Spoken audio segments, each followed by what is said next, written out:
BFF সমকাল 11তম জাতীয় বিজ্ঞান বিতর্ক উৎসবের চূড়ান্ত পর্ব ও পুরস্কার বিতরণী অনুষ্ঠান সম্পন্ন হয়েছে। শনিবার বিকেল ৩টায় এশিয়া প্যাসিফিক বিশ্ববিদ্যালয় মিলনায়তনে চূড়ান্ত বিতর্কের পর সমাপনী ও পুরস্কার বিতরণী পর্ব অনুষ্ঠিত হয়। কৃত্রিম বুদ্ধিমত্তা সৃজনশীলতার অন্তরায় নয়, বরং নতুন সম্ভাবনা তৈরি করছে।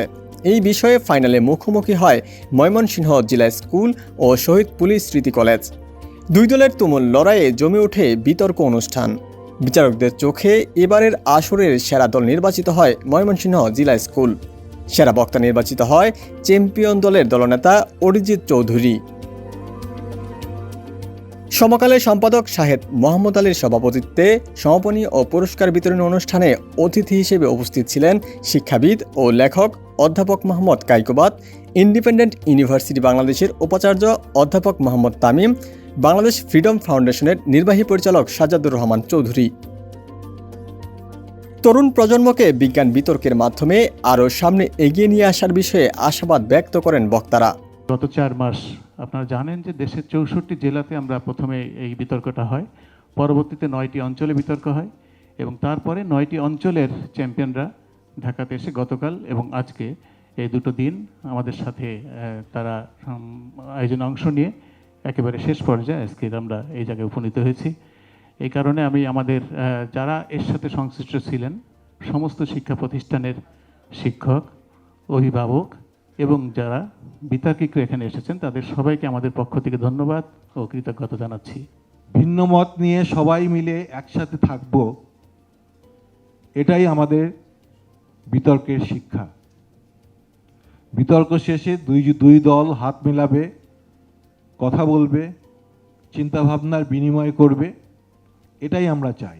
এই মানসিকতা নিয়ে বিতর্কে অংশগ্রহণ করে সামনে ভবিষ্যতে একটা সুন্দর বাংলাদেশ গড়ে তুলবে এই আশা করছি আমি।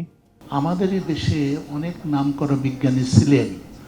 মহাপরাধীন ভারতে আমরা যদি জগদীশচন্দ্র বসুর নাম বলি, উনি 3 জন আবিষ্কর্তার একজন রেডিও আবিষ্কার করেছিলেন আমাদের এই দেশের মুন্সিগঞ্জের।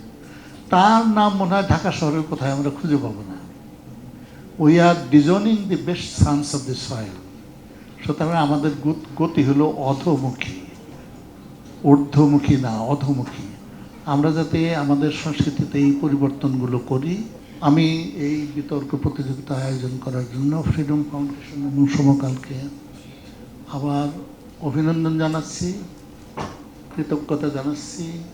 আমাদের দেশে এই জিনিসগুলো খুবই প্রয়োজন। বিতর্ক অনুষ্ঠানে সমাপনী বক্তব্য রাখেন সমকালের সম্পাদক শাহেদ মোহাম্মদ আলী। নতুন কিছু আমরা জানবো, নতুন কিছু শিখবো, নতুন কিছু করব, এই বোধহয় উত্তেজনা।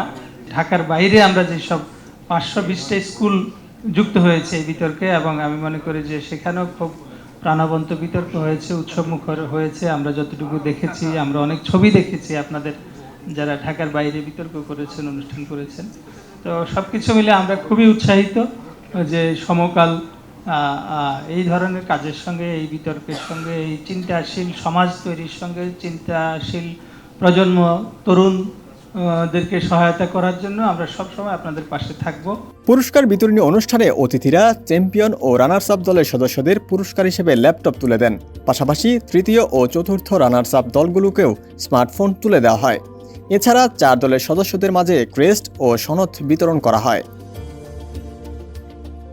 সমকাল শরীর সমাবেশের আয়োজনে দেশের সবচেয়ে বড় এই বিতর্ক আসরে অংশ নেয় 64 জেলার 520টি শিক্ষা প্রতিষ্ঠানের প্রায় 2000 বিতার্কিক।